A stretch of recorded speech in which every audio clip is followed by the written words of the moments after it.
The shuttle descended through purple clouds that swirled like oil on water.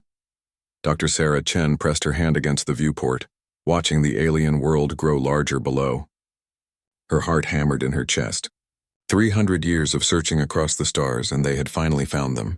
A species on the edge of everything important. The Vraxi lived in crude stone structures along the endless coastline of their world. They used simple tools made from bone and rock. They hunted in organized packs that showed tactical thinking. They made art on cave walls that displayed abstract concepts, but their eyes held something special. Something that made every human who looked into them feel a spark of recognition. Intelligence waiting to bloom like a flower in spring. Are we absolutely sure about this? Captain Rodriguez asked from the pilot seat.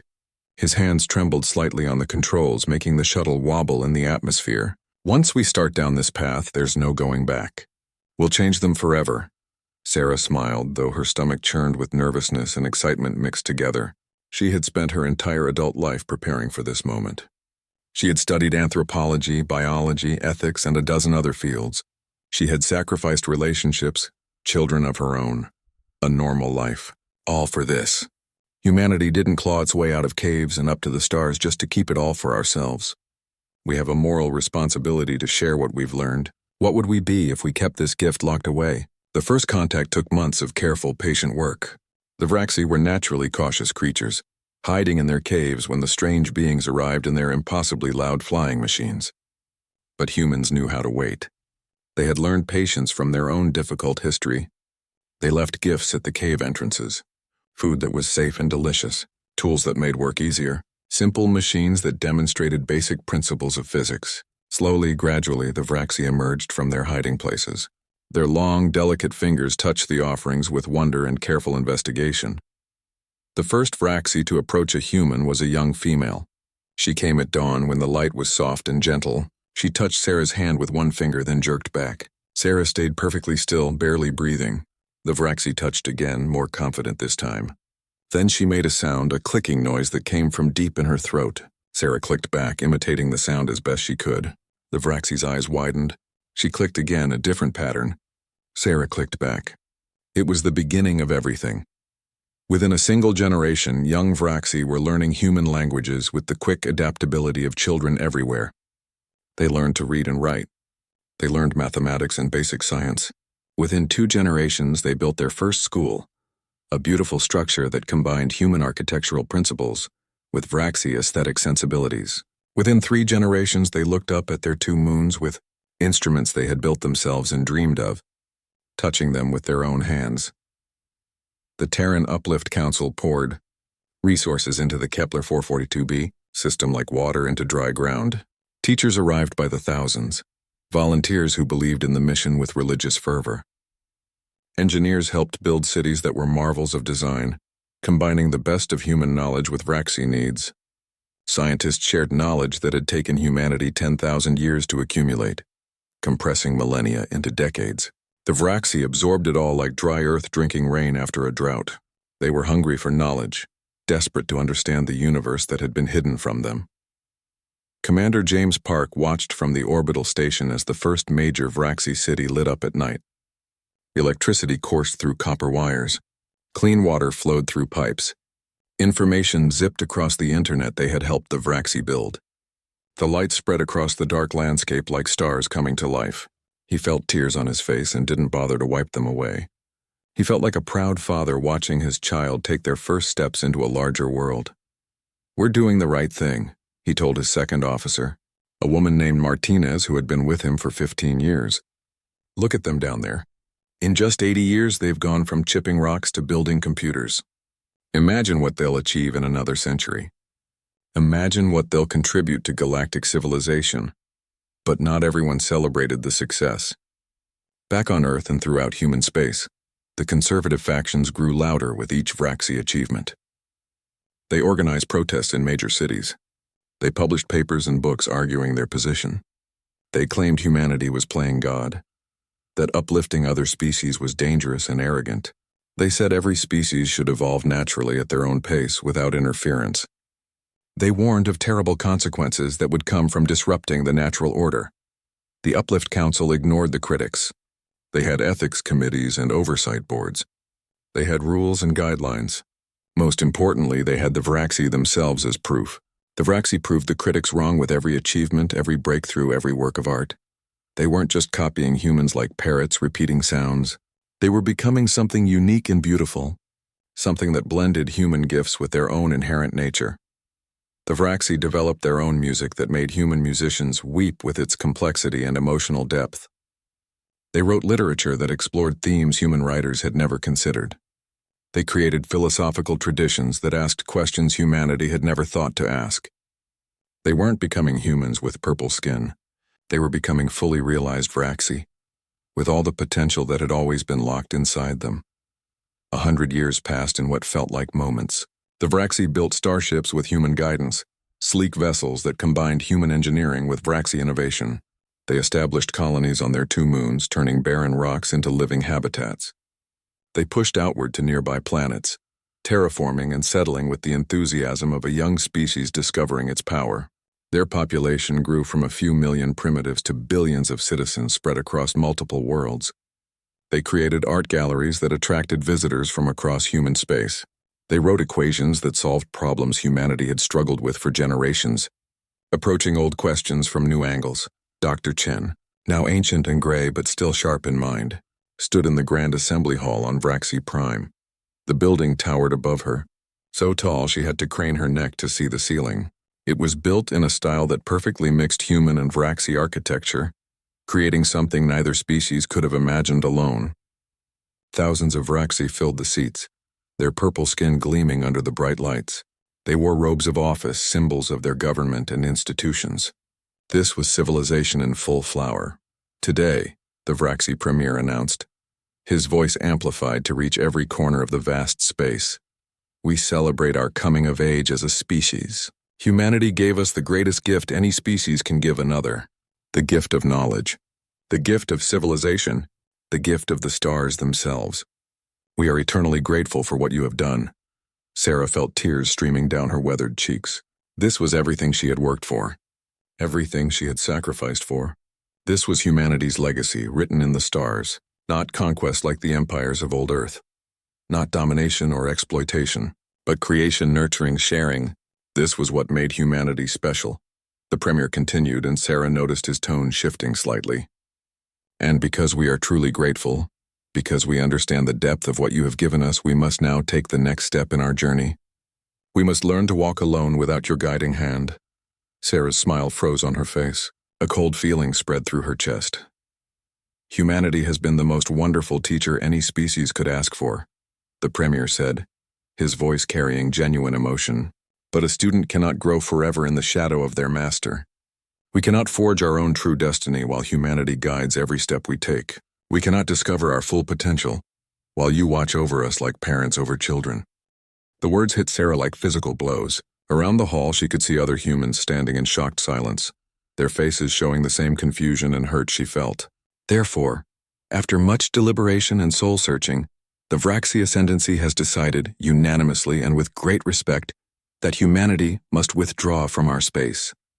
You have given us all the tools we need.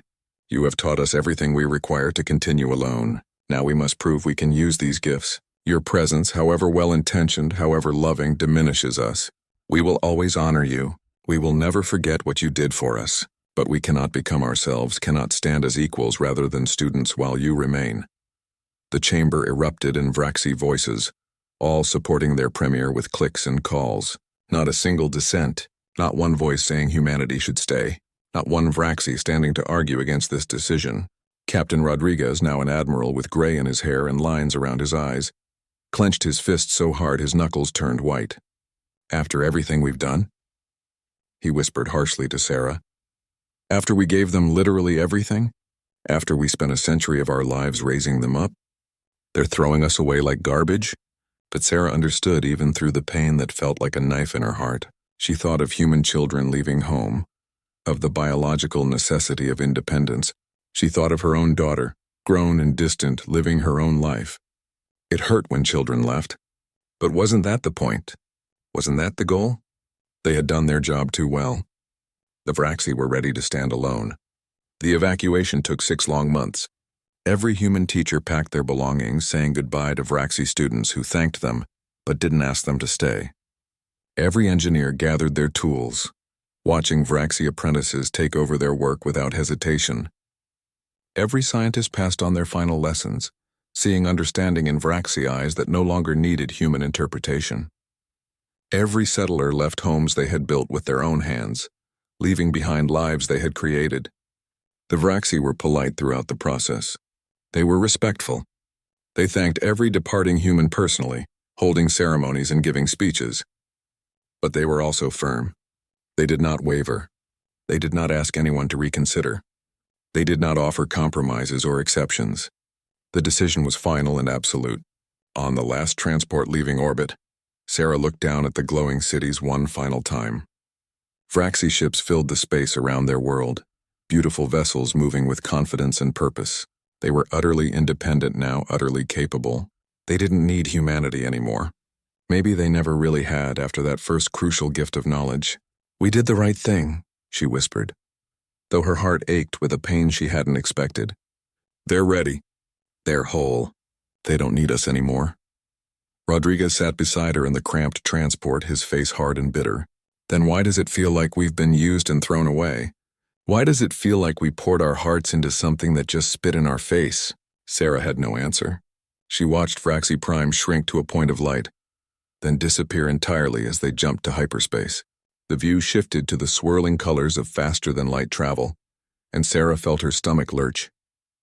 Humanity returned to their core worlds, carrying the news of their success and rejection. They told themselves this was what they had wanted all along. They told themselves the Vraxi were right to seek independence. They told themselves it was the price of good parenting, of successful mentorship. They told themselves they would do it all again, that other species deserved the same chance. They told themselves many things in the long journey home, trying to soothe the hurt. Some of those things were even true, but deep down, in places they didn't want to examine, they all felt the sting of rejection. They all wondered if maybe the conservatives had been right. They all questioned whether the pain was worth it. But humanity was stubborn. They were optimistic. They were determined to see the best in others. So they decided this was just one case, one unusual situation. Surely other species would be different. Surely other species would appreciate what humanity offered and want them to stay. They were wrong. But they didn't know that yet.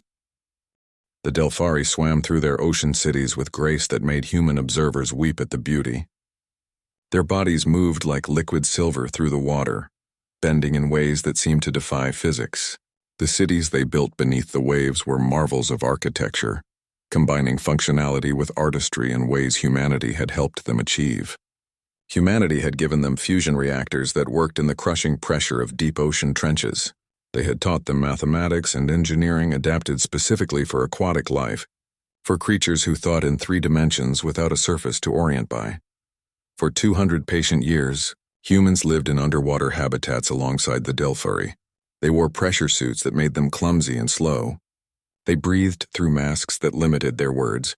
They moved awkwardly through the water that was the Delphari's natural home. But they endured the discomfort because they believed in the mission. They believed in sharing knowledge, in lifting others up, in making the galaxy richer through cooperation. Then came the ceremony of tides, a traditional Delphari ritual that dated back to their primitive days. The Delphari gathered in their millions in the Grand Trench, where the water was so deep that human suits groaned under the pressure.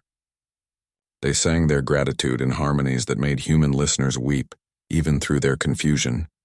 The song spoke of debt and honor, of gifts received and lessons learned. Then they sang their goodbye. "The ocean is ours to explore," they sang in voices that resonated through the water. "We cannot swim in your shadow forever. You must go now, so we can find our own way through the currents."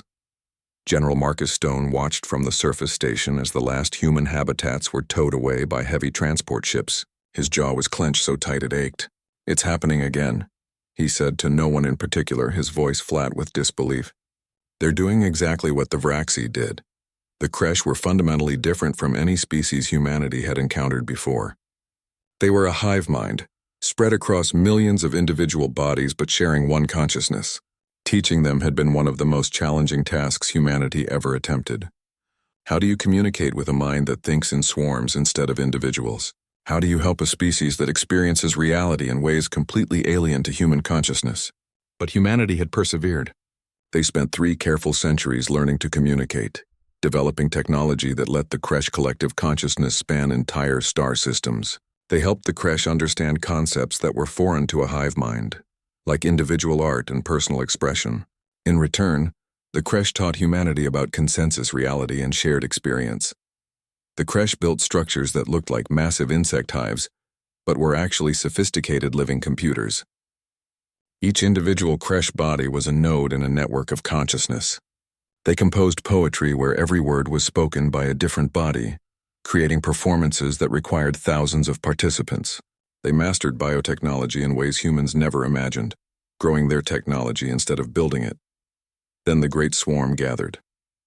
Millions upon millions of Kresh bodies moved as one perfect organism, flowing across their capital city like a living river.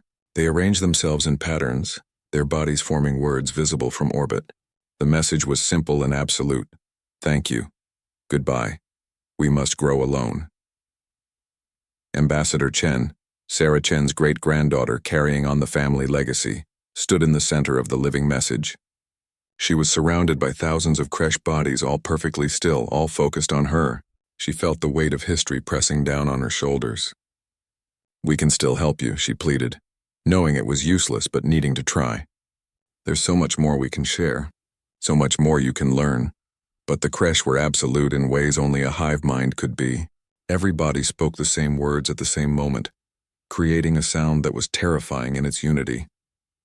Your thoughts contaminate ours. We cannot become ourselves while yours echo in our minds. Go with our love, but go. The lumens were crystalline beings who lived in the cold dark between their world and its distant star. They didn't have bodies in any way humans understood. They were patterns of energy trapped in crystal matrices, thinking in light pulses that moved faster than human consciousness. They perceived reality in colors humans needed machines to detect, in spectrums that ranged from radio waves to gamma rays. Teaching the lumens had required humanity to invent entirely new forms of mathematics. Traditional equations didn't work for beings who experienced time differently than biological creatures. Human scientists had to learn to think in non-linear ways, to understand causality from a perspective where past and future were more like suggestions than absolutes. The work took centuries, but the results were beautiful. The lumens built ships of living crystal that caught starlight and sang with it. They created art that existed in dimensions humans could barely perceive. They solved problems in quantum physics that had puzzled Earth's greatest minds for generations. They saw the universe in ways that expanded human understanding of reality itself. Then they refracted their message through every crystal surface on their world. The light patterns created words that appeared simultaneously across their entire civilization. We shine brightest in our own light. Your glow overwhelms ours. We must ask you to dim yourselves by leaving. The Sorrows were warriors, evolved from pack hunters on a harsh world where only the strong survived. Their culture was built on concepts of honor, strength, and dominance. When humanity found them, they were locked in endless tribal warfare, spending all their energy on conflicts that went nowhere. They were fierce and intelligent, but trapped by their own nature. Humanity taught them carefully that strength could build instead of destroy. They showed the Sorrows that the greatest warriors were those who protected rather than conquered. They helped them channel their aggressive instincts into constructive purposes. It was delicate work, requiring humans who understood warrior cultures from Earth's own violent history. The Sorrows learned the lessons well. They became engineers and architects, using their fierce discipline to create wonders. They built cities of metal and stone that could withstand anything their harsh world threw at them. They wrote codes of honor that balanced their predatory instincts with civilization's needs. They reached for the stars with the same intensity they once used for hunting prey, but now they hunted knowledge instead of flesh. Then the Alpha Council gathered, bringing together every clan leader from across Sorrow space. They met in the arena of First Blood, where their ancestors had fought to the death. But now they gathered to speak, not fight. Every leader said the same words in perfect unity despite their traditional rivalries. We honor the pack that raised us, but a true warrior must prove themselves alone. Your protection makes us weak. We must face the universe without you, or we will never know our true strength. By the time the 5th Terran Assembly convened, Humanity was reeling from the psychological impact. 5 uplifted species, 5 rejections, 5 civilizations that humanity had poured hearts and souls and centuries into, all asking them to leave. The pattern was impossible to ignore, impossible to deny, impossible to explain away as coincidence. Dr. James Liu stood before a virtual audience of billions, watching from across human space. His face was haggard, aged beyond his years by stress and disappointment. His voice carried the weight of collective heartbreak. We have to ask ourselves the hard questions now. What are we doing wrong? We give everything we have. We ask for nothing in return. We sacrifice our time, our resources, our very lives, and they all send us away like we're something unwanted. The debate raged for months across human civilization. Psychologists studied the pattern, conducting research and writing papers trying to understand the phenomenon. Sociologists examined the cultural factors at play. Anthropologists compared the cases looking for common threads. Philosophers questioned humanity's fundamental approach to uplift, wondering if the entire concept was flawed. Maybe we're too helpful, some argued passionately. We solve their problems before they learn to solve their own. We rob them of the struggle that creates real growth. We make everything too easy. Maybe we're too different, others said thoughtfully. Our presence reminds them constantly that they didn't achieve this alone.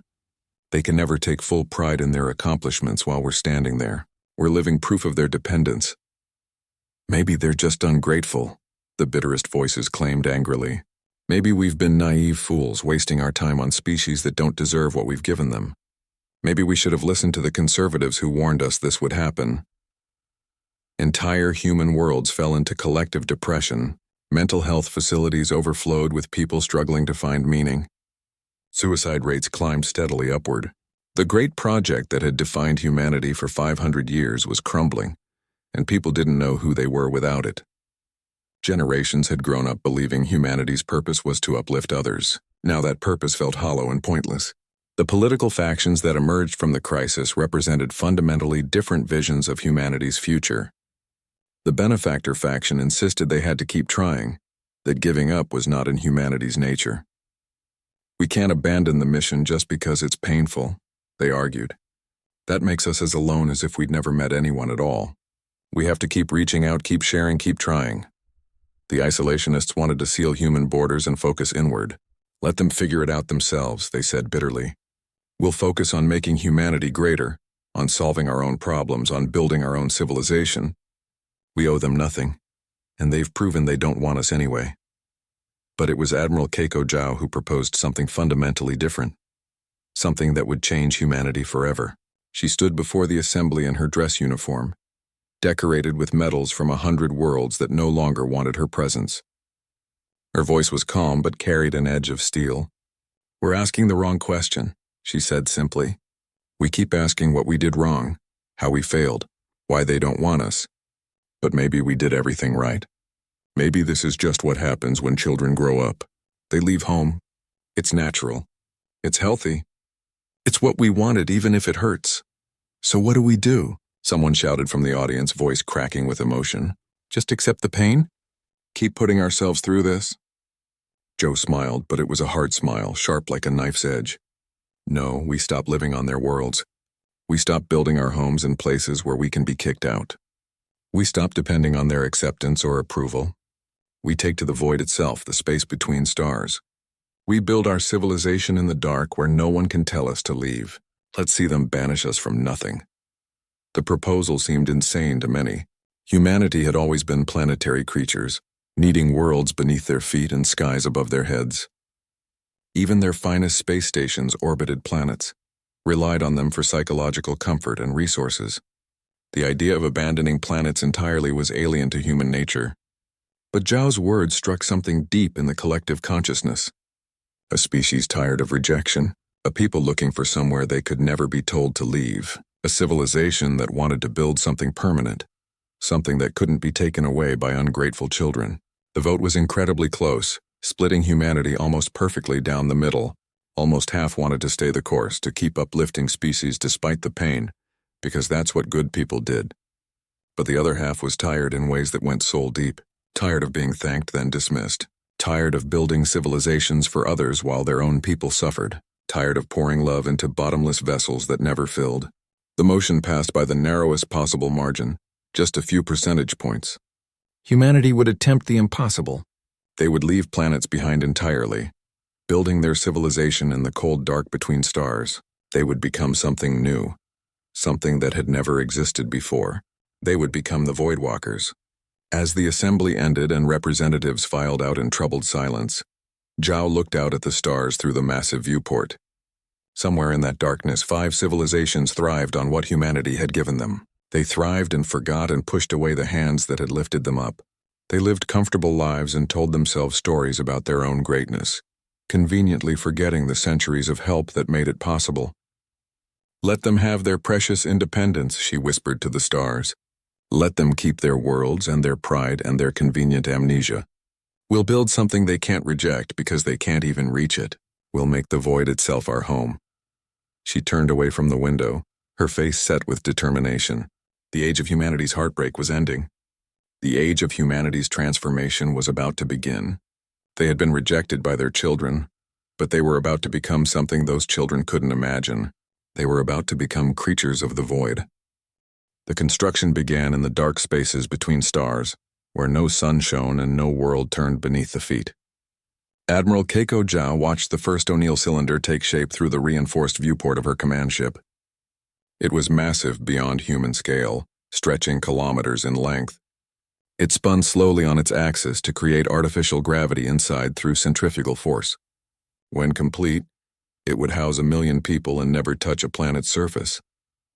"We're really doing this," her second officer said quietly, his voice filled with wonder and fear mixed together. "We're abandoning worlds entirely, giving up everything that made us human for thousands of years."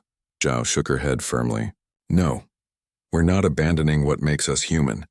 We're abandoning the need for what others can take away. There's a crucial difference. Humanity isn't defined by dirt under our feet. It's defined by what we do, who we are, how we adapt."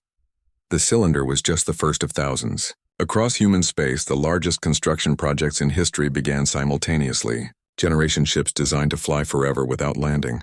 Void stations that existed in the emptiness between systems anchored to nothing. Habitats built around captured asteroids, around harvested comets, around absolutely nothing but human will and engineering. It was an undertaking that boggled the mind. Trillions of tons of material had to be moved. Entire asteroid belts were systematically mined down to nothing, transformed from rocks into building materials. Comets were caught mid-flight and harvested for water and organic compounds. Dark matter collectors were developed that could pull energy directly from the fabric of space itself, making habitats independent of stars. The work took decades of focused effort. Many humans refused to leave their planets, clinging desperately to blue skies and solid ground and the weight of gravity that came from mass beneath them. They couldn't imagine life without weather, without seasons, without the comfort of a horizon. They thought the Voidwalkers were insane, throwing away everything that made life worth living. But millions embraced the void with religious fervor. They were the rejected, the bitter, the ones who had given everything to ungrateful children and had nothing left to lose. They were the ones who had watched their life's work ask them to leave. They were ready for something radically new, something that couldn't hurt them the way the uplifted species had. Dr. Yuki Tanaka led the biotechnology teams that carefully adapted humans for void life. She was adamant that the changes be minimal, nothing that would make void-born humans unable to recognize their planetary cousins, nothing drastic, nothing that would split humanity into different species, just small improvements that would make life in the void more comfortable. Better radiation resistance through enhanced cellular repair mechanisms, more efficient oxygen use in the blood, eyes that could handle a wider range of light levels without damage, bones that maintained density and low gravity. Minor changes, but ones that would add up over generations.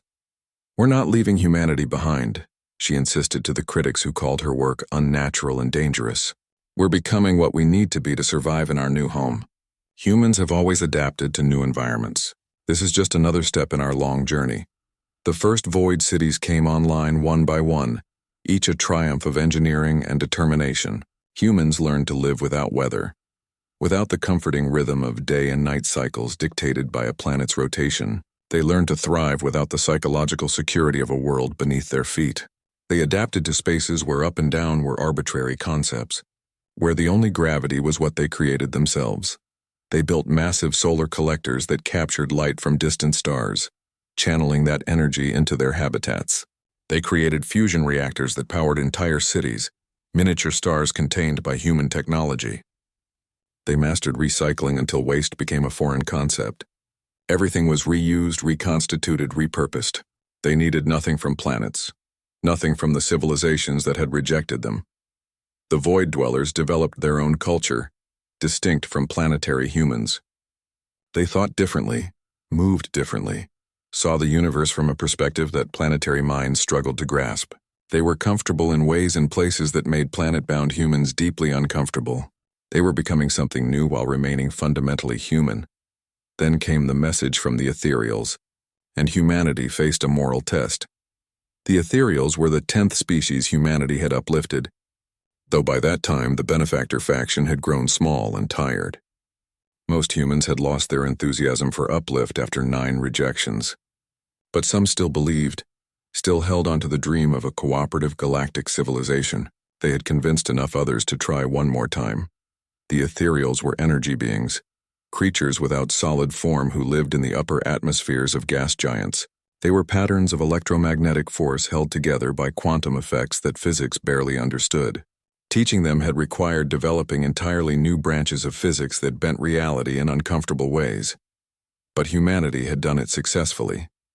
They had given the Ethereals the tools to build bodies of directed force fields, to create structures in their gaseous world that could withstand the violent storms. They had helped them reach beyond their cloudy home to the wider universe. It had taken 3 centuries of patient work.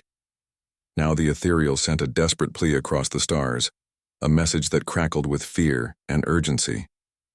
Our sun is dying early. A stellar plague spreads through its core, a chain reaction we cannot stop.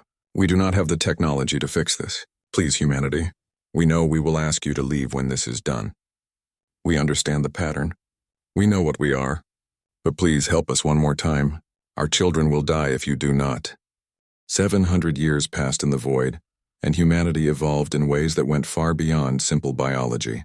They changed through culture and adaptation and necessity, becoming something that planets could never have produced. The transformation was complete and irreversible. The Void Collective numbered in the trillions now, a population that would have staggered the ancient humans who first looked up at the stars. They lived in thousands of mobile habitats, each one a city unto itself, capable of independent survival for centuries. They drifted through the dark spaces between stars like cosmic nomads, tethered to nothing, owned by no one, beholden to nothing but their own will. They had become ghosts in the cosmic machine, invisible infrastructure that held everything together. But they were not idle ghosts, not passive observers. They were active, essential, and more powerful than anyone realized. Captain Indira Vasquez piloted her trade ship through hyperspace with practiced ease, carrying manufactured goods from one void station to another, through dimensions that bent reality. Her ship was void-born, built by void dwellers in void shipyards, and would never touch atmosphere or feel gravity from a planetary mass. It was beautiful in its own way, all sharp angles and pure efficiency, designed by minds that thought in 3 dimensions without any ground beneath them to orient by. Approaching the Vraxi border, her navigator announced from his station, reading data that flowed across holographic displays, requesting permission to transit their space in the Vraxi, the first children, the species that started everything. They had thrived for 1,000 years since humanity left, building an impressive empire across 17 star systems. They had magnificent art, deep culture, sophisticated philosophy. They had everything humanity gave them, plus more that they created themselves through genuine innovation. But they didn't have what humanity had built in the void during those same centuries. They didn't have access to the deep technologies that void living required and inspired. The Vraxi traffic controller's voice came through the communication system, sounding young and bored. Permission granted, human vessel. Please stick to the marked hyperspace lanes. Welcome to Vraxi space. The tone was polite and professional, exactly what interstellar protocol required. But Vasquez noticed immediately what they didn't say. No thanks, no acknowledgement of shared history, no recognition of what humanity had done for them. To the young Vraxi manning the traffic control station, humans were just another species using the lanes. Nothing particularly special. The great uplifting was ancient history now. Mythology, if the young ones believed it at all. Most probably thought it was exaggerated or entirely made up. The marked hyperspace lanes were humanity's creation, maintained by human technology that the Vraxi used, but didn't truly understand. The mathematics alone required thinking in ways that planetary species struggled with. The Vraxi used the lanes constantly, but they didn't comprehend them. None of the uplifted species did, because while the children learned what humanity taught them and then stopped learning, humanity had kept pushing forward relentlessly. 7 centuries of living in the void, of pushing boundaries that planetary species couldn't even imagine. Human technology had advanced in directions that required thinking in void terms, in spaces without convenient reference points, in dimensions where intuition didn't work. Vasquez arrived at Vraxi Prime Station and efficiently offloaded her cargo. The station was genuinely impressive, covered in distinctive Vraxi architecture and beautiful art that spoke to their unique aesthetic sense. But it was built on a human framework, using human structural principles maintained by human systems that had become so ubiquitous, the Vraxi didn't even see them anymore. They were like fish unaware of water. "It's like being the walls," her navigator said quietly, staring out at the Vraxi moving through their station. "They live in the house but completely forget who built it. They think the house just exists naturally." Back in deep void space far from any star, the Void Collective Council gathered for an emergency session. 23 uplifted species now filled the galaxy, all thriving impressively on what humanity had given them centuries ago. They had formed something called the Galactic Consensus, a grand alliance of planetary civilizations that saw themselves as equals working together, and the consensus was about to make a catastrophic mistake born of pride and ignorance. Ambassador Torres attended the consensus meeting as humanity's official representative. She drifted naturally in zero gravity, while the other species sat in their carefully gravity-adjusted chambers, looking uncomfortable despite the accommodation. She was void-born, 3 generations removed from planetary life. Her body showed it. Bones that were lighter, more efficient blood chemistry, a frame adapted for weightlessness. She could never comfortably live on a planet even if she wanted to. The gravity alone would cripple her within months. The consensus chairman, a Lumens who had chosen the designation, Bright Sharp Victory, spoke in light pulses that were automatically translated to sound for the other species. "The motion before us is simple and fair. Humanity controls far too much of galactic infrastructure, the hyperspace lanes, the major trade routes, the communication networks that connect our civilizations. This situation is fundamentally unacceptable." Torres felt ice forming in her stomach. She had a sudden terrible premonition of where this was going. "We built those systems," she said carefully. "We maintain them constantly. We developed the underlying technology. What exactly is unacceptable about the current arrangement?" "Your monopoly," a Soros delegate growled, rising from his seat aggressively. "We are supposed to be equals in the consensus, yet we depend entirely on you for basic services that civilization requires. This creates an unfair power imbalance that violates our founding principles. We're politely asking you to share your technology." Bright Sharp Victory continued in a tone that suggested they were being very reasonable. "And to submit your infrastructure operations to consensus oversight and democratic control. This is only fair. Knowledge should be shared among equals." Torres actually laughed. She couldn't help it. The sound echoed strangely in the chamber, and she saw confusion on many faces. "Fair? You want us to simply give you everything we built over 7 centuries? The technology we developed while living in places you literally cannot survive? The systems we maintain with knowledge that took generations to accumulate? And you want democratic control over it? We're not asking anymore," the Delphari delegate said coldly, her translated voice devoid of warmth. "The consensus has already voted on this matter. 22 civilizations in favor, 1 opposed. You must share the technology and submit to oversight or face serious sanctions." "Sanctions?" Torres felt her carefully maintained patience finally snap like a frayed cable. "You'll sanction us? What exactly will you sanction? We don't live on your precious worlds. We don't need your trade goods. We don't require your approval. We exist in spaces you fundamentally can't even reach without our help." "We can reach anywhere we want," the Soros delegate said, standing to his full impressive height. "The consensus fleet is the most powerful military force in galactic history. If you refuse to cooperate, if you refuse to share what should belong to everyone, we will take what should be freely given. This is your final warning. Torres looked slowly around the chamber at all 22 civilizations represented there. Every single one owed their existence to humanity's patient work. Every single one had rejected humanity when they no longer needed teachers. And now, with breathtaking arrogance, they wanted to take what humanity had built in their exile. "You're actually serious," she whispered, genuine disbelief in her voice. "You're genuinely threatening us after everything." "We prefer to call it ensuring equality and democratic oversight," Bright Sharp Victory said smoothly. "You have exactly 1 standard month to begin compliance. We hope you'll see reason."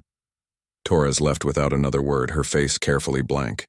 She transmitted the news immediately to the Void Collective, and humanity responded in a way the consensus never expected, never even imagined possible.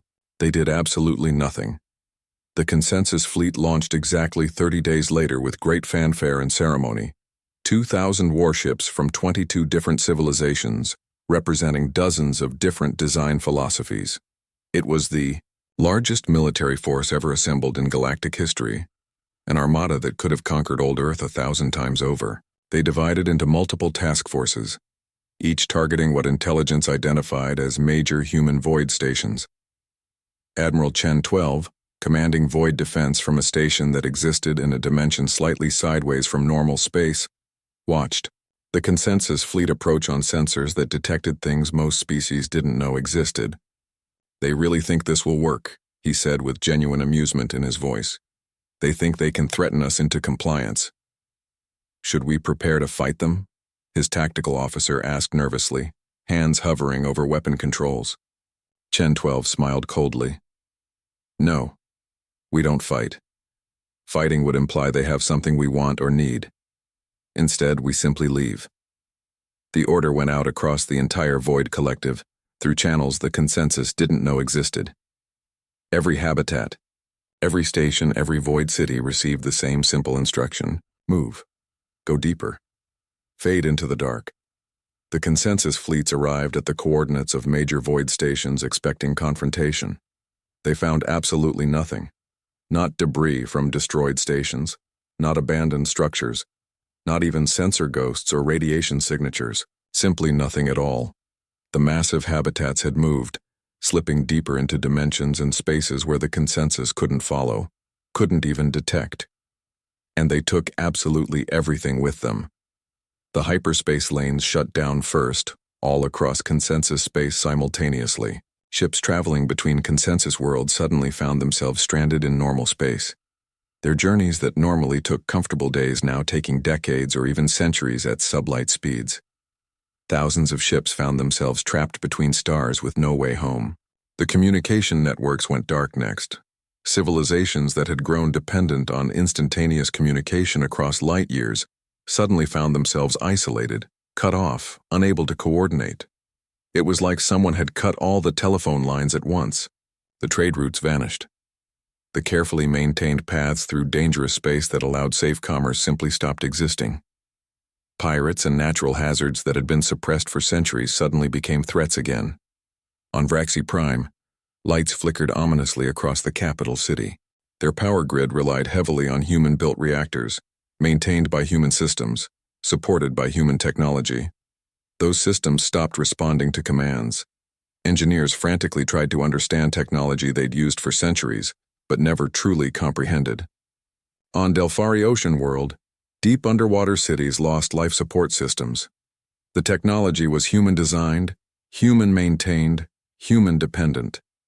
Without humanity's constant attention, it began failing in ways the Delphari couldn't fix. Water. Pressure threatened to crush habitats that had seemed invincible. Across all 22 civilizations, infrastructure collapsed like houses built on sand. Not catastrophically. Humanity wasn't actively cruel or genocidal. Life support stayed functional. Basic systems continued working. Food production continued. But everything advanced. Everything that made their civilizations great, everything that let them span star systems and build empires and consider themselves advanced, all of it relied fundamentally on human technology, human maintenance, human expertise that they'd taken completely for granted. And humanity was gone, disappeared into the deep void like ghosts fading at dawn. The consensus military tried to follow, sending their proud warships deeper into void space. But planetary species couldn't survive there. Their ships weren't designed for it. Their crews couldn't handle the psychological stress of true emptiness. After 3 weeks, the fleet limped back to consensus space, having found nothing and achieved nothing. The war lasted exactly 3 weeks before the consensus sent a desperate surrender. Torres returned to the same chamber, but everything had changed. The delegates looked desperate now, their pride shattered by harsh reality. Please, Bright Sharp Victory's light dimmed with visible humiliation. Our civilizations are collapsing. Systems are failing. We severely underestimated our dependence on your infrastructure. We were wrong. We were arrogant. We were foolish. Torres floated in the center of the chamber, perfectly comfortable in zero gravity while they struggled. In their gravity chambers, despite the technology trying to help them. You rejected us, she said simply, her voice echoing. Every single one of you centuries ago.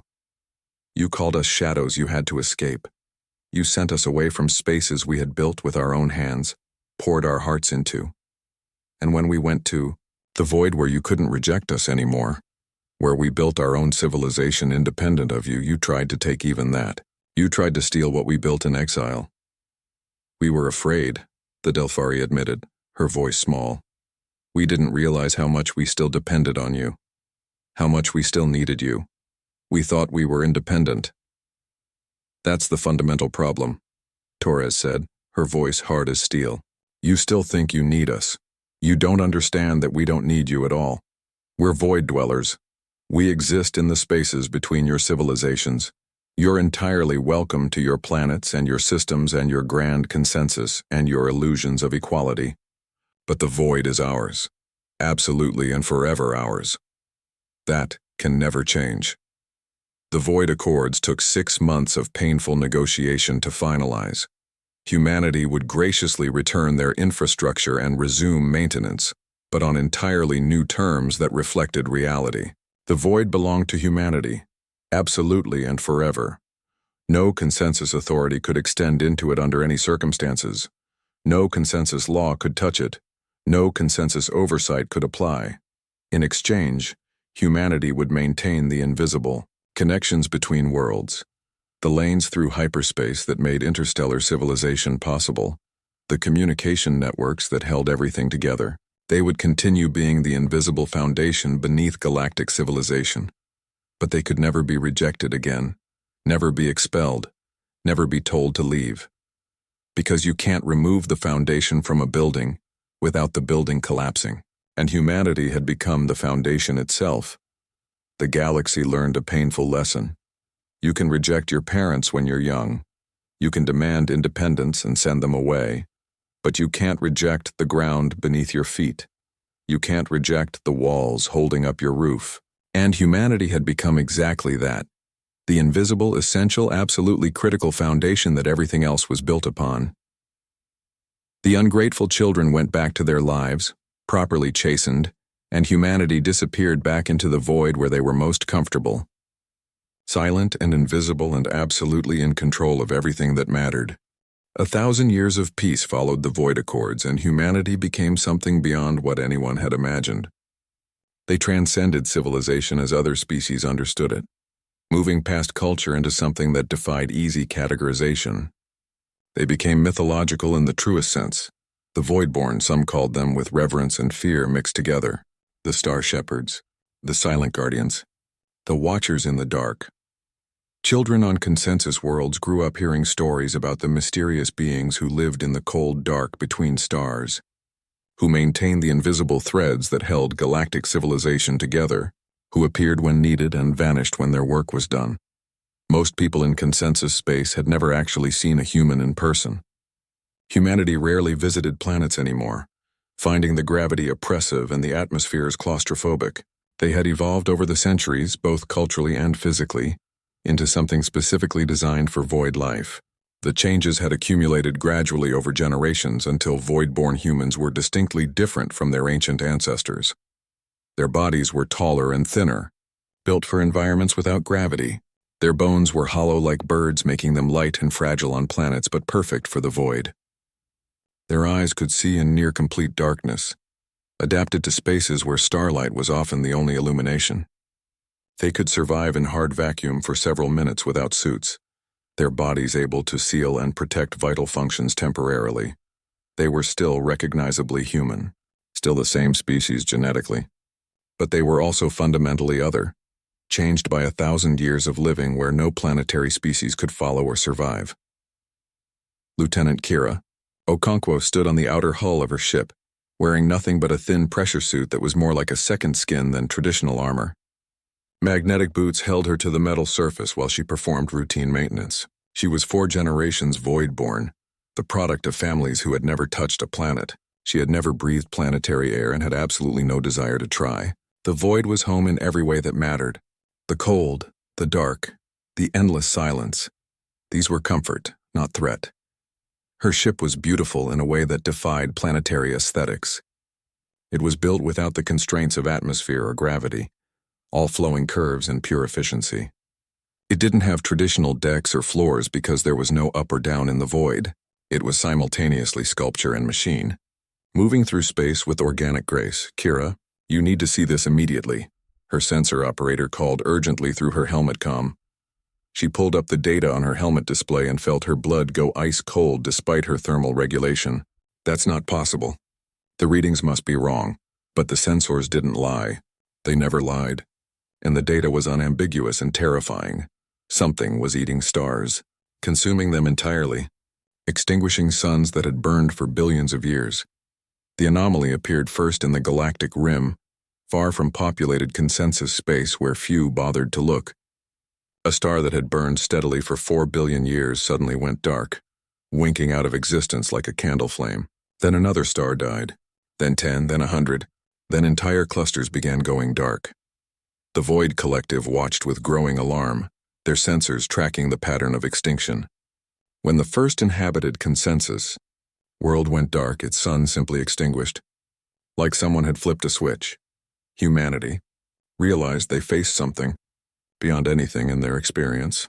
The Harvester fleet emerged from the dark space between galaxies, traveling through dimensions that shouldn't exist. They were vast machines the size of small planets, built with technology that made human engineering look primitive by comparison. They moved methodically from star to star, extending tendrils of impossible technology directly into stellar cores, drinking the fusion fire that powered entire solar systems.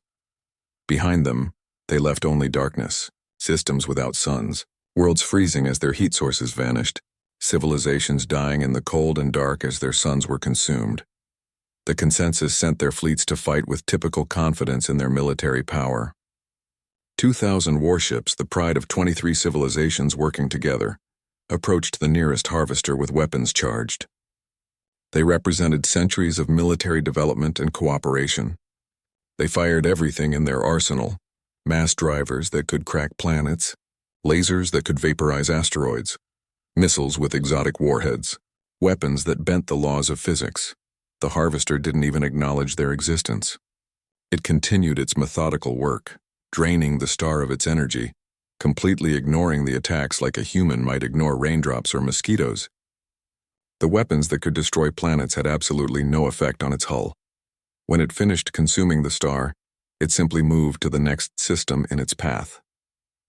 The consensus fleet followed helplessly, continuing to fire their useless weapons in growing desperation.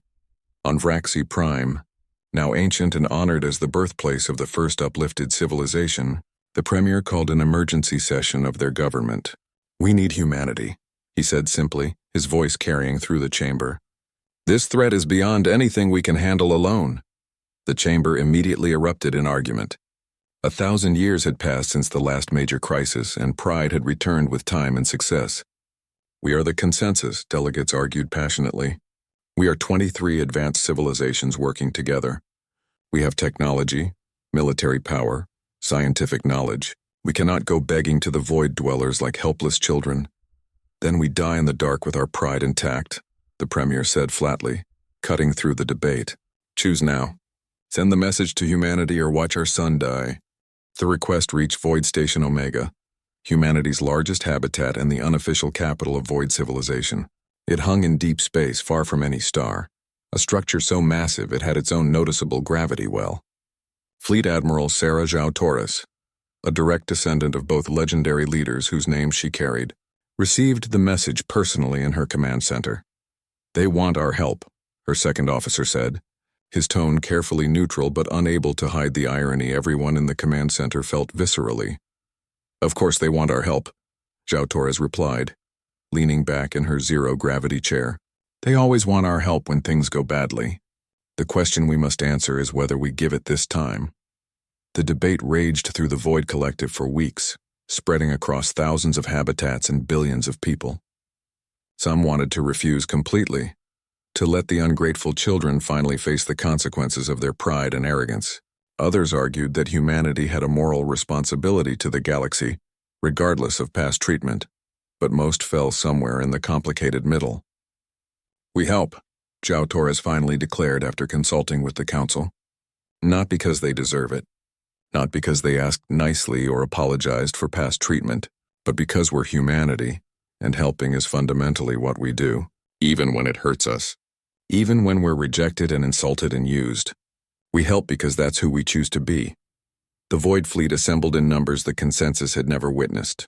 5,000 ships emerged from deep void space, appearing on sensors like ghosts materializing from nothing. They were designed specifically for void combat, built to fight in environments and dimensions that planetary species couldn't even perceive. They looked strange and alien, angular and wrong, built for physics that planetary minds struggled to comprehend. Zhao Torres stood on the bridge of her flagship, appropriately named Rejection's Gift. She watched the harvesters ahead through displays that showed multiple dimensions simultaneously. Give me a tactical analysis, she ordered calmly. They operate partially in dimensions we can barely detect, her science officer reported, data flowing across her screens. They pull energy from stars through spaces that conventional physics says shouldn't exist. To effectively fight them, we need to engage in those same spaces. Good thing we've lived there for 1,000 years, Zhao Torres said with a cold smile. The battle of the dark reaches began in the space between stars, in dimensions the consensus couldn't perceive or understand. Human ships phased through reality itself, moving in directions that had no names in any language. They fired weapons that manipulated gravity on fundamental levels, that bent spacetime into impossible configurations, that reached through dimensions to strike at targets that shouldn't be reachable. The battle lasted decades of subjective time for those fighting, though only months passed in normal space due to relativistic effects and dimensional distortion. Humanity fought in the deepest void, in places so empty and dark that most species would go insane from the isolation, in places where the harvesters thought they were completely safe from any possible threat. Human crews lived their entire lives in continuous combat. Generation ships bred new warriors who knew nothing but war, who were born, raised, trained, and died fighting an enemy that threatened all life in the galaxy. Children grew up on gunnery stations. Teenagers calculated firing solutions.